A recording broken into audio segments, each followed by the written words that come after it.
الكتاب موسى إنه كان مخلصا وكان رسولا نبيا. او په دې کتاب کې د موسی علی السلام یادونه وکړه. هغه یو غوړه کړی شوی شخص او استازی پیغمبر و. وناديناه من جانب الطور الأيمن وقربناه نجيا. مونږ هغه د تور له ښي اړخ نه وباله او د راز په خبرو اترو سره مو نږدېوالی ور په برخه کړ. ووهبنا له من رحمتنا أخاه هارون نبيا. او په خپل مهربانۍ سره مو د هغه ورور هارون پیغمبر وګرځاو. هغه ته مو د مرستیال په ډول ورکړ.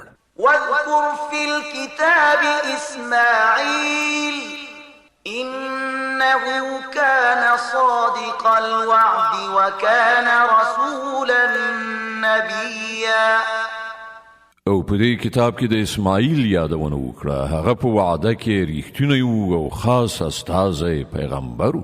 وكان يأمر أهله بالصلاة والزكاة وكان عند ربه مرضيا. هغه خپل کورنۍ ته د لمانځه او زکات حکم کاوه او د خپل رب په وړاندې یو غوره انسان.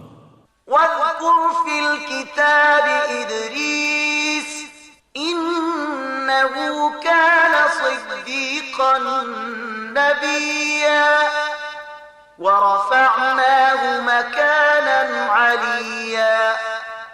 او په دې کتاب کې د ادریس یادونه وکړه. هغه یو ریښتونی انسان او یو پیغمبر و او هغه مونږ لوړ مقام ته خېژولی. د مریم مبارکه سوره چې د قرآن عظیم الشان 19مه سوره ده په مکې معظمې کې رانازله شوې ده. 98 مبارک آیاتونه لري. تلاوت او پښتو ترجمه یې له 58 آیت څخه اوري.